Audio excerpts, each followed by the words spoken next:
May mga nag-message sa atin na kung ano na daw ang balita or update doon sa libreng parisan ni Norman Mangusin aka scammer na si Francis Leo Marcos. Aba, dapat sa kanya nyo tanungin yan. Dapat sa kanya kayo mag-update niyan.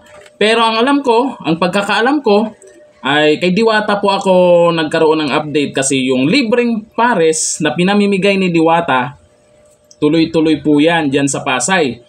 Wala pa yung pinagyayabang ni Kulaong, si Diwata may libreng pares na. At isa pa, may good news po sa mga taga Dubai.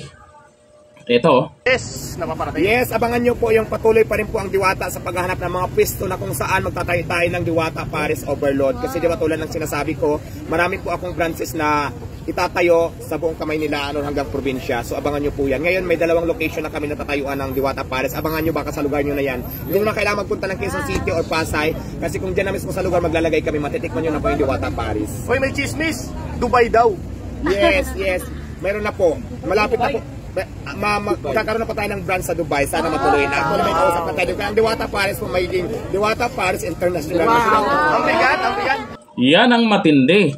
Soon sa Dubai, ang Diwata Paris Overload. At hindi lang sa Pinas. Dito po sa Pinas, may mga lugar na po na inaasikaso ni Diwata na magiging branch po o panibagong branch po ni Diwata. May libreng Paris siya at may karagdagang branch siya at pang-international na ngayon ang Diwata Paris Overload.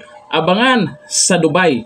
Tungkol naman kay Kulaong or Norman Mangusin aka Scammer na si Francis Leo Marcos. Sabi ni Karen Davila, yan na, baka magalit na naman kayo sa akin. Ay sa ngayon, wala po tayong balita. Pero inaabangan po natin yan kasi yan po ang gusto ng karamihan. Mapalibre.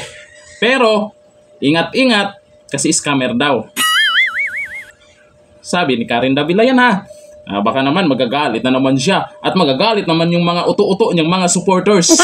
Yan lang po ang update natin ngayon kasi sa ngayon po may inaasikaso na po si Diwata kasi meron po siyang kakasuhan. Mayroon na po siyang kinausap na abogado dahil itong nakaraan naging issue po yung about sa ipis na biglang umalis po yung nagreklamo at maraming nagsabi kamukha daw doon sa nakausap ni Scammer na si Francis Leo Marcos.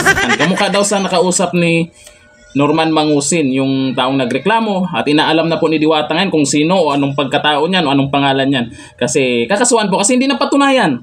May nag-ikot na, wala, hindi napatunayan na yun po yung ipis na nasa sabaw ay talagang gawa-gawa lamang. May nag-check na, kaya expect po natin, hindi sila nananalo ngayon, hindi nanalo po yung mga gustong manira ngayon, may gagawin pa yan sa susunod.